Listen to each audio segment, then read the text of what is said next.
to the people of Kashmir who are living in a state where for 100 days they can't send their kids to school or go to... Yeah, that's pretty bad. It's that they can't send their children to school. Most people in Kashmir want a normal, peaceful life.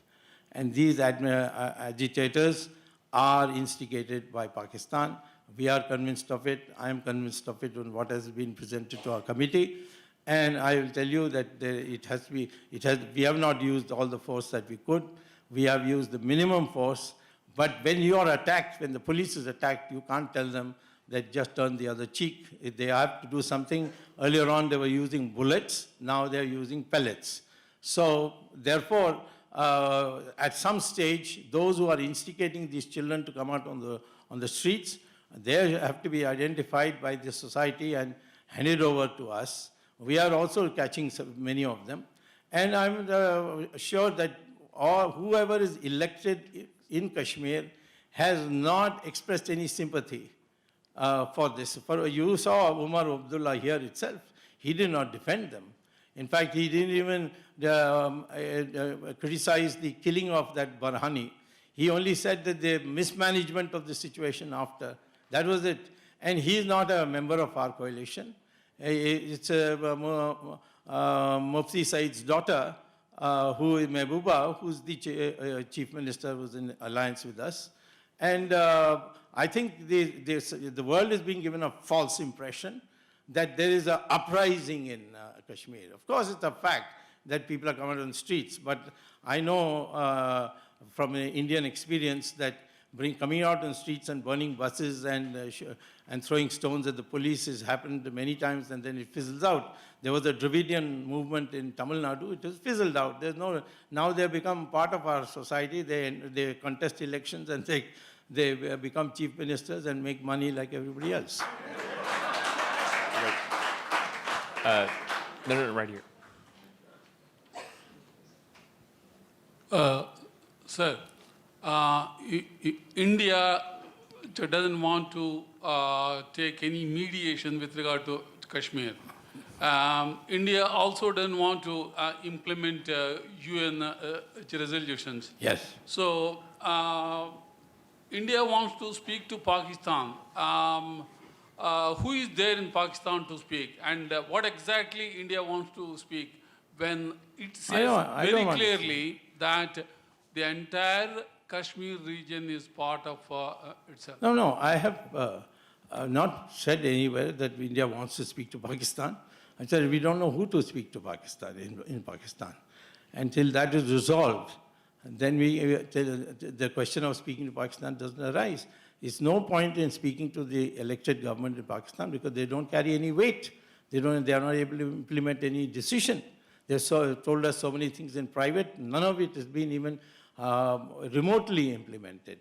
So therefore, we can go on for years and years without talking to Pakistan. It's not a difficult proposition. If Pakistan feels, then it has to meet those certain minimum conditions for a political dialogue, which means that the government should be in a position to deliver what it promises.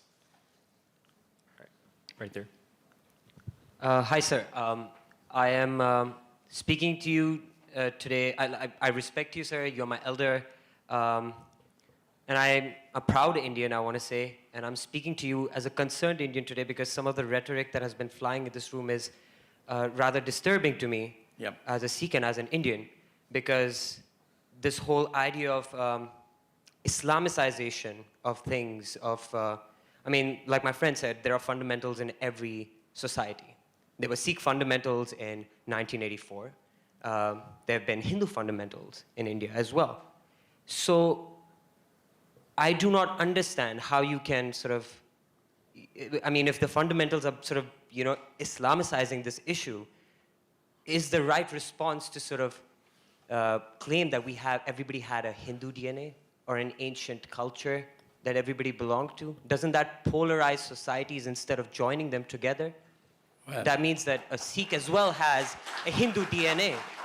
I have a human DNA, and I have a South Asian DNA, sir, and I'm proud of that.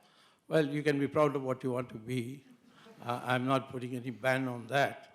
I'm only saying that please don't compare the militancy or the terrorism, whatever you want to call it, of the Sikhs between 1983 and 1981 and 84. I was one of those people who had almost single-handedly, because there was hardly any other Hindu who took this stand. I think Chandrasekhar also took this stand, that Operation Blue Star was condemned, to be condemned. And we condemned it, and we said this was a move by Mrs. Gandhi to try and garner a fundamentalist vote among the Hindu population. Since then, the Sikh community has always regarded people like me and Mr. Chandrasekhar was no more as very, very friendly, and they meet me wherever I go, where they have gurdwaras, whether it's in New York or whether it's in London. And I have no difficulty, and now there is no such thing as Sikh fundamentalism. So don't say that. Maybe you have some people in Pakistan who have been paid for and they are there, but otherwise there is no Sikh fundamentalism movement in India. Sikhs are ones who fought for the Hindus, and the Hindus will never forget it, the sacrifices of Guru Tegh Bahadur and Guru Gobind Singh. So wait a minute. So first of all, there is no other fundamentalism in India that has any violent ability to create that kind of disorder and the kind of explosions and the kind of misery that the Islamic terrorists are able to do. That is why I've singled them out. And they are coming from Pakistan, and they are inspired by Islam. Many responsible Muslims say they are not the real Islam. Well, they are a school of Islam, if they are not. Either the clerics disown them and say that they are all kafirs, which nobody is doing, or you say that it's a school of Islam. But the school of Islam seems to be gaining ground. And I want to make sure that it doesn't infect the vast population of Muslims in our country. And that's why I mentioned, I am not talking about Islamization in a general extent. I must tell you, I have no personal animosity. One of my son-in-laws is a Muslim, I must tell you. My wife is a Parsi. I have Jews and Christians also in my family, and none of them seem to think that I am an Islamic phobic person at all. That's not the issue. The issue is what is affecting our society.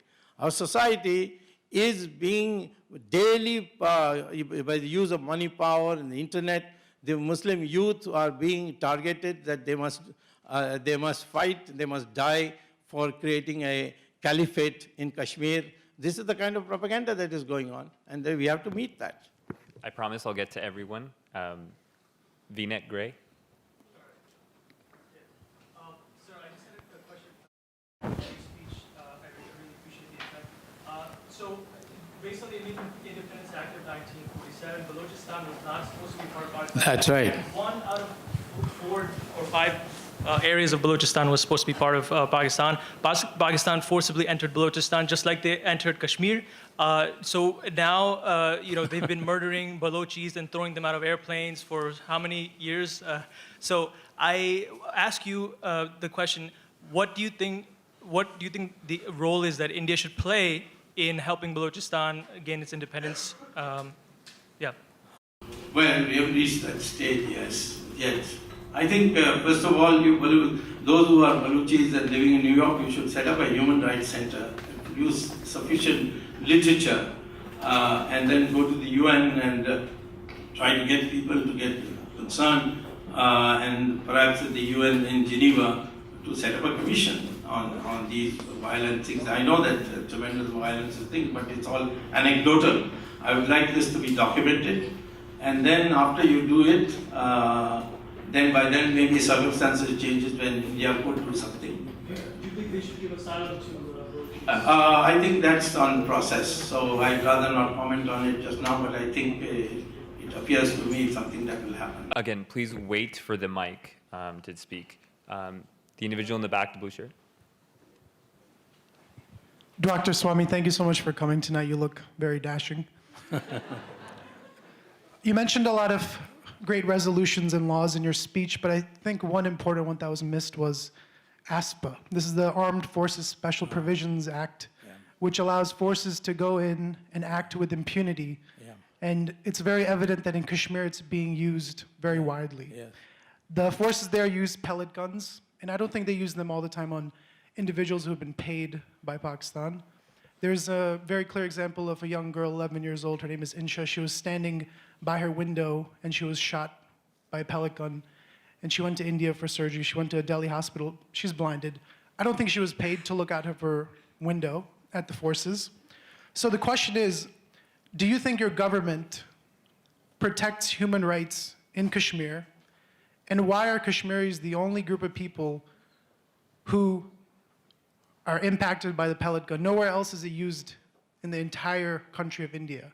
And do you really think the pellet gun is considered minimal force when you have a projectile traveling at 100 miles per hour, more than 100 pellets that get dispersed? Do you really think that is equal force to a stone thrown by a protester? The issue is, first of all, what should be done at the ground level is a decision that is taken by the government in consultation with the state governments.